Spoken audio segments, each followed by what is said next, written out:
प्रतिज्ञा जी ने देखा कि वह वॉशरूम की तरफ जा रही है, तो वह भी उसके पीछे लपक हुए आई। वॉशरूम पहुंचने से पहले रास्ते में ही उसने थोड़ी सी उल्टी हो गई। प्रतिज्ञा जी ने उसे वॉशरूम तक पहुंचाया और जब वह वापस आई तो यह देखकर हैरान रह गई कि प्रतिज्ञा जी ने सारा फर्श साफ कर दिया था। सुगंधा हैरानी से बोली, मम्मी जी साफ कर लेती ना, आपको यह सब साफ करने की क्या जरूरत थी। प्रतिज्ञा जी होले से मुस्कुराई और कहने लगी, तो क्या हुआ बहू, ऐसे समय में तुम्हारी देखभाल करना मेरी जिम्मेदारी बनती है। अगर फर्श गंदा हो गया तो यह हुआ, मैंने साफ कर दिया ना, तो इसमें क्या हो गया। सुगंधा की आंखें नम हो गई और वह सोचने लगी कि मेरे सास कितनी अच्छी है, जो बहू की गंदगी साफ करने में भी संकुचाती नहीं है। वह झट से जाकर अपनी सास के गले से लग गई और प्रतिज्ञा जी ने उसके माथे को चूमते हुए कहा, तुम जाओ बह अपने कमरे में आराम करो, मैं थोड़ी देर में तुम्हारे लिए जूस लेकर आती हूँ। सुगंधा मां बनने वाली थी और आजकल उसकी तबीयत कुछ ढीली सी चल रही थी। डॉक्टर ने कहा था कि पहले 3 महीने थोड़ी दिक्कत रहेगी, बाद में धीरे धीरे सब ठीक हो जाएगा। वैसे तो सुगंधा को जब पता चला था कि वह प्रेग्नेंट है तो वह बहुत घबरा गई थी, क्योंकि उसने अक्सर सुना था कि इसमें बहुत ज़्यादा उल्टियाँ होती है, लेकिन उसे ज़्यादा दिक्कत नहीं हो रही थी। बस कभी कभार उल्टी हो जाती थी और चक्कर आने लगते थे, लेकिन उसकी सासू माँ उसके साथ थी तो उसे किसी बात की चिंता करने की जरूरत नहीं थी। देखते ही देखते 1-1 महीने बीते जा रहे थे। एक दिन प्रतिज्ञा जी को अपनी बेटी आकांक्षा की याद आ रही थी तो उन्होंने उसे फोन लगा दिया। आकांक्षा भी इसी शहर में रहती थी, लेकिन वह जॉब भी करती थी और उसे छुट्टी नहीं मिल पाती थी, तो वह ज्यादातर फोन पर ही बातचीत कर लिया करती थी, मिलने नहीं आती थी। जब प्रतिज्ञा जी ने बेटी को फोन लगाया और उसने फोन रिसीव किया तो पीछे से संगीत की आवाज आ रही थी। प्रतिज्ञा जी ने पूछा, कहाँ हो तुम बेटा। वह कहने लगी, माँ मेरी सहेली अंजू की गोद भराई की रस्म चल रही है, उसी में मैं आई हुई हूँ। प्रतिज्ञा जी कहने लगी, देख बेटा, एक एक करके तेरी सारी सहेलियां खुशखबरी सुनाती जा रही है, बस तू ही पीछे रह गई बेटा। वैसे मैं कहना तो नहीं चाहती थी, लेकिन तुम्हारी शादी को 7 साल हो गए हैं। जानती हूँ मैं कि तुम अभी बच्चे नहीं चाहती हो, लेकिन देखो ज्यादा देर करना ठीक नहीं है। इसे बस एक सलाह की तरह समझ लो और मेरी बातों के बारे में सोचना। तुम पर कोई दबाव नहीं बना रही हूँ, कहीं ऐसा ना हो जाए कि ज्यादा देर करने से कुछ प्रॉब्लम हो जाए। देखो मेरी बातों का बुरा मत मानना, तुम इसे बस सलाह की तरह ही लेना। प्रतिज्ञा जी ने अपनी बेटी को समझाया और आकांक्षा बिल्कुल भी यह सब बात सुनना नहीं चाहती थी, लेकिन आकांक्षा को जरा भी अच्छा नहीं लग रहा था। वाह कहने लगी, ओफो माँ, इस भागती दौड़ती जिंदगी में बच्चे पालने का समय किसके पास है।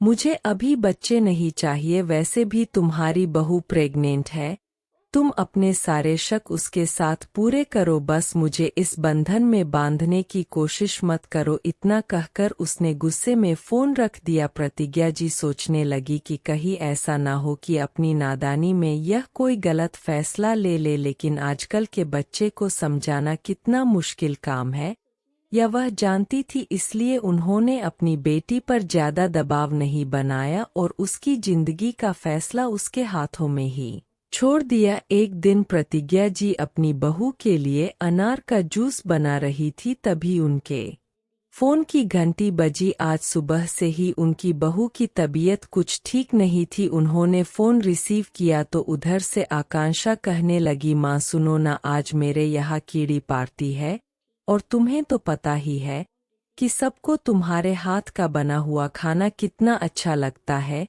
तो तुम घर आ जाओ ना, मेरी थोड़ी मदद कर देना। प्रतिज्ञा जी हैरान रह गई और वह कहने लगी, बेटा तुझे तो पता ही है कि तेरी भाभी प्रेग्नेंट है, उनकी तबीयत भी आजकल कुछ ठीक नहीं रहती है। अभी सुबह ही उसने उल्टी कर दी थी, उसने कुछ खाया भी नहीं है। मुझे उसका ध्यान रखने के लिए उसके पास रहना पड़ेगा ना, ऐसे में मैं कैसे आ सकती हूँ? तुम किसी खाना बनाने वाली को बुला लो बेटा, आकांक्षा नकते हुए बोली। माँ, मैं देख रही हूँ जब से भाभी प्रेग्नेंट हुई है तब से तुम केवल उन्हें ही महत्व दे रही हो, कभी भी तुम्हारे पास मेरे लिए वक्त नहीं होता है।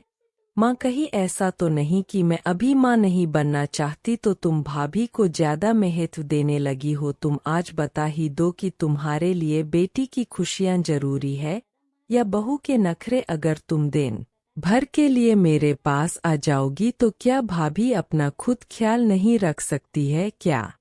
वह प्रेग्नेंट है, कोई गंभीर बीमारी तो नहीं हुई है उन्हें कि दिन भर वह अकेले भी ना रह पाए? बेटी बात सुनकर प्रतिज्ञा जी सोच में पड़ गई कि बेटी के मन में कितनी कड़वाहट भर गई है।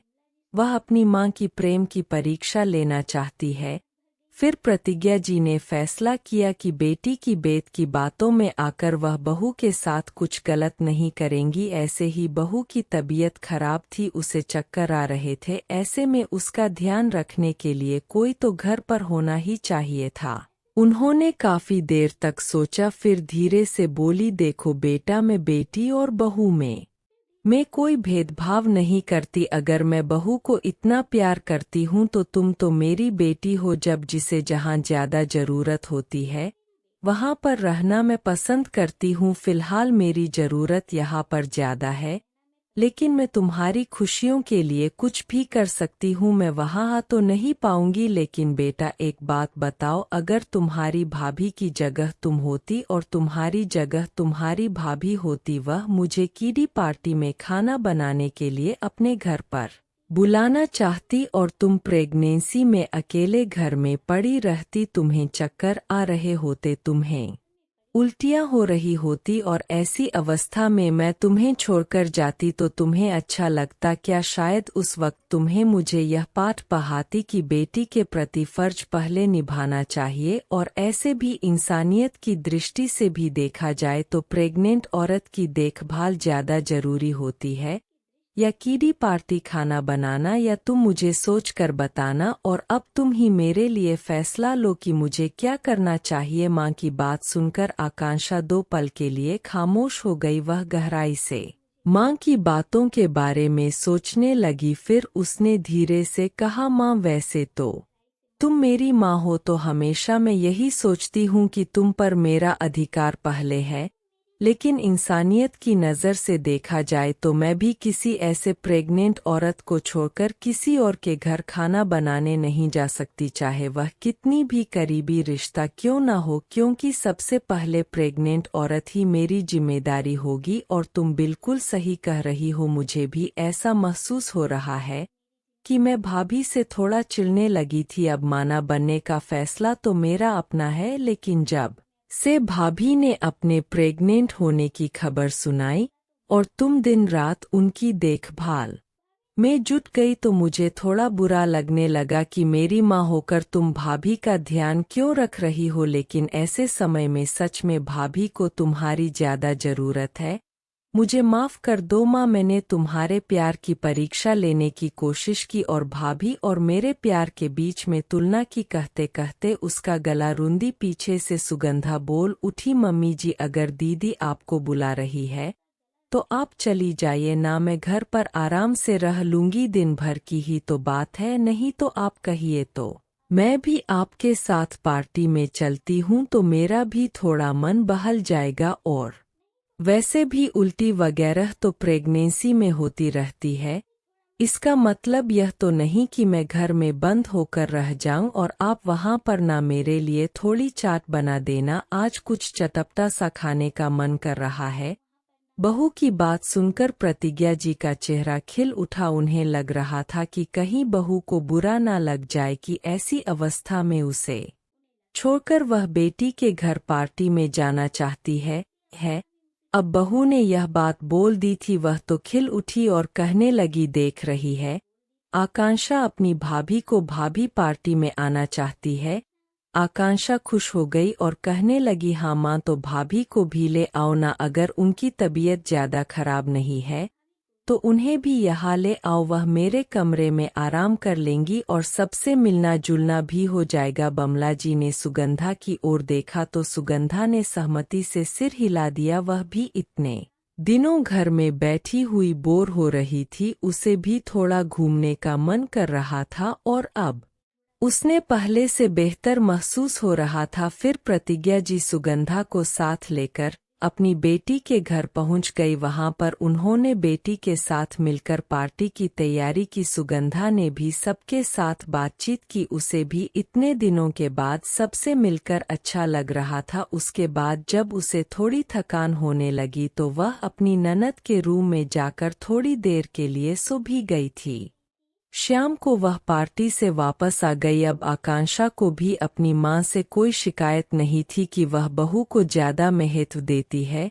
इधर प्रतिज्ञा जी ने भी देख लिया था कि बहू कितनी अच्छी है, जो अपनी ननद की खुशियों के बारे में भी सोचती है, और आकांक्षा भी समझ गई थी कि उसकी भाभी और मां से ही उसका मायका है, तो दोनों मिलजुल कर रह रहे हैं, तो यह तो अच्छी ही बात है।